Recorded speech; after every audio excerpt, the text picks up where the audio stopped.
Mysterious Ancient Mariners. Part 4. Historical Truths Couched in Ancient Epics. The tale of Wenamon, a real priest sailing the treacherous seas of the ancient Mediterranean, offers a stark contrast to the heroic world immortalized by the Greek poet Homer.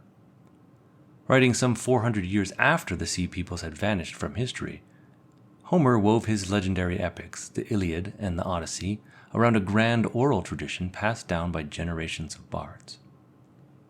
His stories, especially that of Odysseus, are filled with fantastical elements, but at their core they echo the exploits and dangers faced by real mariners like Wenamon.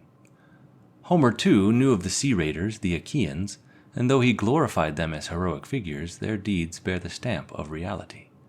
The character of Odysseus, the resourceful and clever king of Ithaca, embodies the archetype of a sea raider. In the Odyssey, Odysseus recounts a moment of deception to a shepherd, masking his true identity by spinning a story that resonates with the times. He claims to be a sea raider from Crete, leading a small fleet of 9 ships to Egypt. He and his men plunder Egyptian farms, taking women and children as captives and killing the men, only to face retribution from the local forces. The townsfolk, roused by the alarm, turned out at dawn, Odysseus says, describing a harrowing scene of Egyptian chariots and infantry assembling to drive the raiders back. The episode ends in disaster for Odysseus' crew, with many of his men slain or enslaved. Sea raids like this were the stock and trade of the sea peoples, whose operations were swift, brutal, and often profitable. Homer, however, casts such acts in a heroic light. Odysseus calls himself a sacker of cities, a title of honor in Homer's world, where boldness and martial prowess were celebrated as virtues of an Achaean aristocracy. These warriors, whom Homer immortalized, were the same types of marauding sailors that the Egyptians, like Wenamon, feared and faced on the high seas. One of the most famous expeditions of this kind, celebrated solely because of Homer, is the Achaean assault on Troy. This grand siege, led by a coalition of warlords under Agamemnon, king of Mycenae, is said to have taken place around 12,000 BC, roughly the same time Ramses III was defending Egypt from the Sea Peoples. Whether the cause of the Trojan War was the abduction of Helen, a Greek chieftain's wife, or simple greed, the outcome was a monumental clash between 2 powerful civilizations. Homer's Iliad presents this war through a legendary lens, imbuing the names of Achaean chiefs, Agamemnon, Achilles, Ajax, and Odysseus, with mythical grandeur. These warriors, according to Homer, assembled a formidable fleet, setting sail from a lonely cove in eastern Greece toward the rich city of Troy across the Aegean. Homer's descriptions of their ships are vivid and detailed. The Achaean war galleys, he writes, were formidable vessels, with 20 or 50 oarsmen propelling them forward. Built on frames of ribs and keels, their hulls were long and gently rounded, smeared with pitch to make them watertight. Their painted bows and sterns reared up from the water, curving elegantly like the horns of cattle, a design reminiscent of the old Minoan ships. Inside, the ships were simple but efficient, with long lines of rowers benched on a single mast amidships, which could be raised or lowered to catch the wind. These ships, though powerful in battle, were not suited for long periods at sea. At night, they had to be drawn up on the beach, making constant naval patrols impossible. As a result, the Achaeans laid siege to Troy by land rather than by maintaining a naval blockade. Homer's claim that the war lasted 10 years may be an exaggeration, but the city did fall, whether by the infamous ruse of the Trojan horse or by other means. The return journey for the victorious Achaeans, however, proved as perilous as the war itself. Violent storms scattered their fleet, wrecking many ships on the rocky shores of the Peloponnese. Odysseus in particular faced Poseidon's wrath. In the Odyssey, his voyage home is marked by a series of misadventures, each more perilous than the last. Stranded far from home, Odysseus roamed the Mediterranean for years, his journey taking on a mythical quality as he encountered strange monsters, seductive goddesses, and terrifying storms. Yet in the midst of these fantastical elements, Homer's tale is rich with real-world details about ancient seafaring.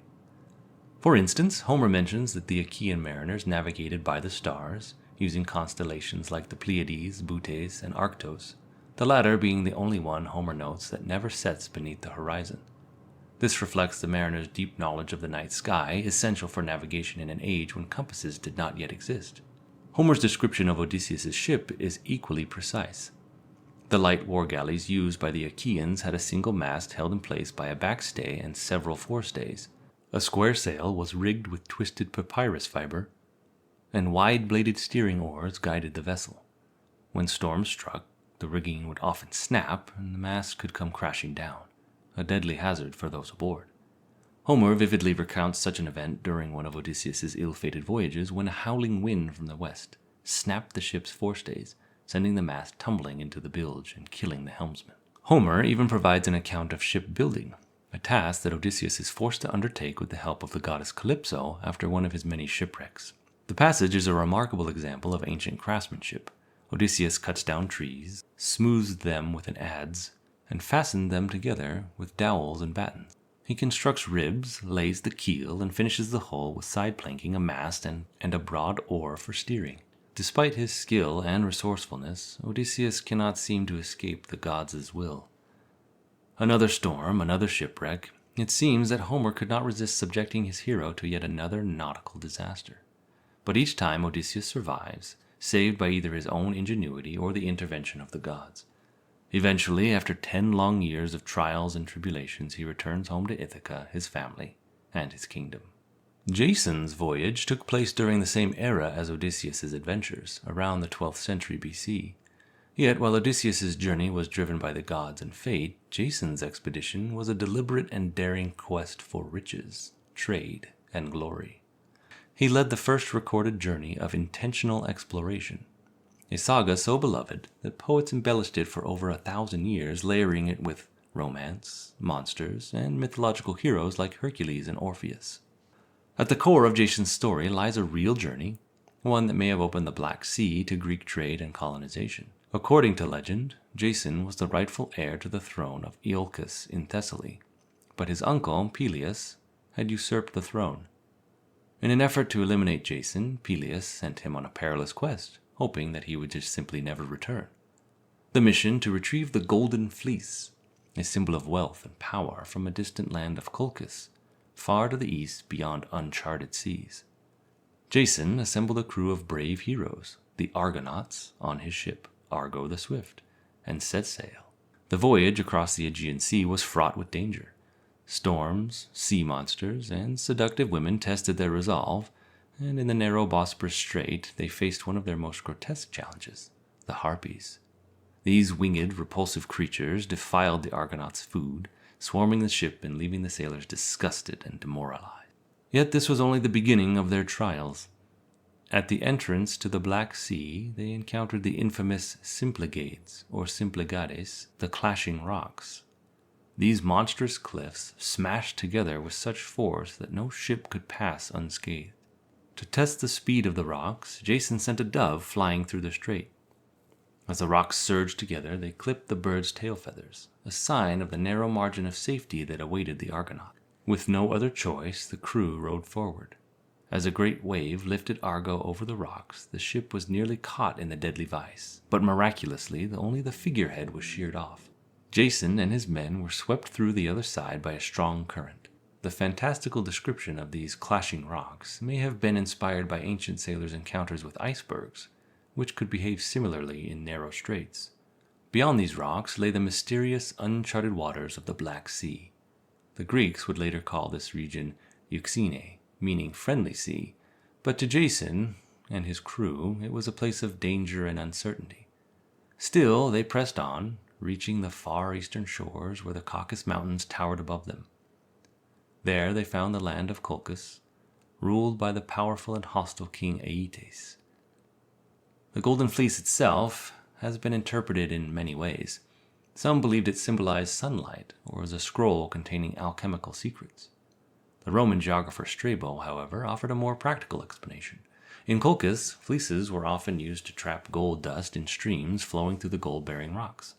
The wool, once heavy with gold, was burned, leaving behind the precious metal, a form of early alluvial gold panning. Jason's quest for the fleece was met with hostility. Aeetes set him on a series of impossible tasks designed to ensure his failure. But the king's daughter, Medea, fell in love with Jason and aided him with her magic. Thanks to her, Jason completed the tasks, stole the Golden Fleece, and escaped with Medea by his side. Their escape, however, did not lead to a happy ending. After returning to Iolcus, Jason and Medea conspired to murder Peleus, the usurper who had sent Jason on this perilous journey to begin with. But Peleus' son, Acastus, drove the couple into exile, and their relationship soon deteriorated into mutual hatred and tragedy. Medea, betrayed by Jason, killed their children in revenge and wandered Greece as a lonely, vengeful figure. Jason's life too spiraled into despair. Having abandoned Medea, he lost the favor of the gods and spent his years wandering the world in misery. In the end, he returned to Iolcus, an old and broken man. As he sat beneath the decaying hull of his own ship Argo, reminiscing about his once glorious voyage, the ship's bow broke loose and crushed him, marking a tragic end to the first recorded journey of exploration in Greek history.